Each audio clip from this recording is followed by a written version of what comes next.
తల్లి సోనియమ్మ ఆశీర్వాదం తీసుకొని ఇవాళ తెలంగాణ రాష్ట్రంలో సగర్వంగా నిలబడి నాది తెలంగాణ రాష్ట్రం అని గొప్పగా చెప్పుకుంటున్నామంటే ఆ తల్లి సోనియమ్మ ఆశీర్వదించి 60 సంవత్సరాల ఆకాంక్ష అయిన తెలంగాణ రాష్ట్రాన్ని సోనియమ్మ వల్ల మన కల సాకారమైంది. మరి ఇంత పెద్ద కార్యక్రమం పెట్టుకొని తెలంగాణ రైజింగ్ గ్లోబల్ సమ్మిట్ పెట్టుకొని ప్రపంచ దేశాలకు సంబంధించిన 100 దేశాల ప్రతినిధులకు ఈరోజు తెలంగాణ రాష్ట్రం ఆతిథ్యం ఇస్తున్నప్పుడు ఇంత గొప్ప లక్ష్యాన్ని కార్యక్రమం పెట్టుకున్నప్పుడు ఆ తల్లి ఆశీర్వాదం తీసుకోవాలి కదా.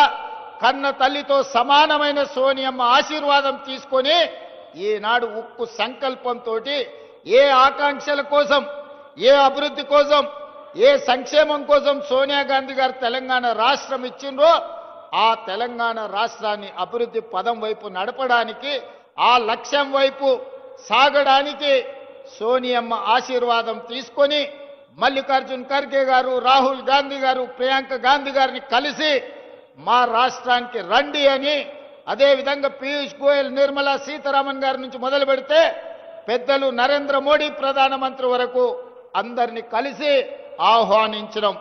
ఇవాళ తెలంగాణ రాష్ట్రంలో 4 కోట్ల తెలంగాణ ప్రజలు పండుగ జరుపుకుంటున్నారు. సంక్షేమం, అభివృద్ధిని ముందుకు తీసుకెళ్లాలనుకుంటున్నారు. మరి అవి తీసుకెళ్లాలనుకున్నప్పుడు రాష్ట్ర కేంద్ర ప్రభుత్వాలు సహకరించుకోవాలి కదా, సమన్వయం చేసుకోవాలి కదా. మనకు అవసరమైన మన ప్రణాళికలను ప్రధానమంత్రి గారి దృష్టికి తీసుకువెళ్ళాలి కదా. పాయల శంకర్ గారు ఎమ్మెల్యేగా నా దగ్గరకు వచ్చి వరంగల్ ఎయిర్పోర్ట్ కావాలి అని అంటే వరంగల్ ఎయిర్పోర్టే కాదు, ఆదిలాబాద్ ఎయిర్పోర్ట్ కూడా కట్టాలి అని పాయల శంకర్ నా దృష్టికి తీసుకొస్తే నిజమే కదా. అత్యంత వెనుకబడిన ఆదిలాబాద్కు ఎయిర్పోర్ట్ ఇస్తే ఇక్కడికి పరిశ్రమలు వస్తాయి. తెలంగాణ రాష్ట్రానికే కాదు, పక్కనున్న మహారాష్ట్రకు సంబంధించిన వాళ్ళు కూడా ఇక్కడ టైగర్ రిజర్వ్ ఫారెస్ట్లు ఉన్నాయి. అభయారణ్యంలో పులులను చూడడానికి దేశం నలుమూలల నుంచి వేలాది మంది ఈ ప్రాంతానికి వస్తున్నారు. వాళ్ళు రావాలంటే కష్టమవుతున్నది. మనకి ఎయిర్పోర్ట్ ఉండాలి అని ఆలోచన చేసినాం. ఈరోజు మేము భూమి ఇస్తే రక్షణ శాఖకు సంబంధించిన రాజ్నాథ్ సింగ్ గారు సహకరిస్తామన్నారు. ఏవియేషన్ మినిస్టర్ రామ్మోహన్ నాయుడు గారు అనుమతులు ఇస్తామన్నారు. ప్రధానమంత్రి నరేంద్ర మోడీ గారు నిధులు ఇస్తామన్నారు.